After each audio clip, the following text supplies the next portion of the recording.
bonjour et bienvenue chez Fixiver.com, le support informatique en un clic. Et aujourd'hui, nous allons découvrir ensemble quelques trucs et astuces pour simplifier votre manipulation de votre iPhone.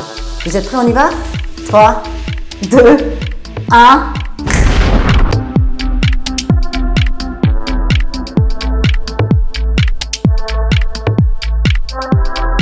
Une petite astuce que j'ai moi-même découvert récemment, c'est le menu de recherche. Vous déverrouillez votre écran, puis depuis le menu d'accueil, vous posez votre doigt et vous tirez vers le bas, ce qui fait apparaître le menu de recherche. Vous pouvez rechercher une application qui a disparu ou que vous ne retrouvez plus, ou tout simplement un contact. Dans notre exemple, nous allons rechercher l'application de la BBC que nous trouvons ici. Automatiquement, en cliquant dessus, cela ouvre l'application.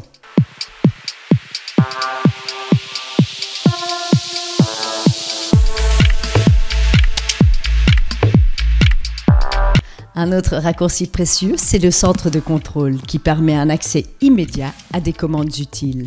Pour y accéder depuis l'iPhone 10 et 11, on balaye avec son doigt depuis l'angle en haut à droite vers le bas. Cela permet d'accéder rapidement à des commandes utiles que l'on peut personnaliser dans les réglages. Pour fermer le centre de contrôle, il suffit de tapoter sur l'écran ou simplement avec son doigt de le balayer du bas vers le haut. Pour les iPhone SE 8 et avant, il faut effectuer un balayage du bas vers le haut.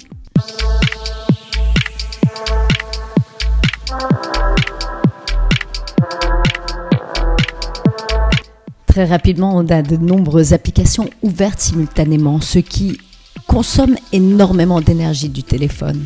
On oublie de les fermer. Donc, qu'est-ce qu'on fait? Sur un iPhone X et supérieur, on balaye son doigt depuis le bas de l'écran jusqu'au milieu où on marque une légère pause. Pour fermer les applications, on les balaye vers le haut de l'écran une par une. Sur un iPhone 8 ou antérieur, vous appuyez 2 fois sur le bouton principal pour faire apparaître les applications, puis vous les balayez de la même manière.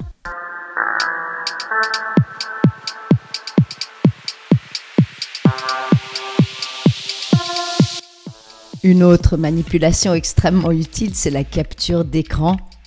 Cela vous permet de faire une impression du contenu visible sur votre iPhone.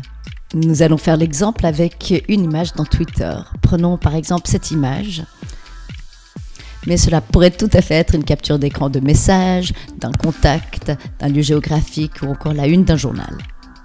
Pour réaliser une capture d'écran sur un iPhone qui a la reconnaissance faciale, il faut presser simultanément sur le bouton latéral de droite et sur le bouton d'augmentation de volume.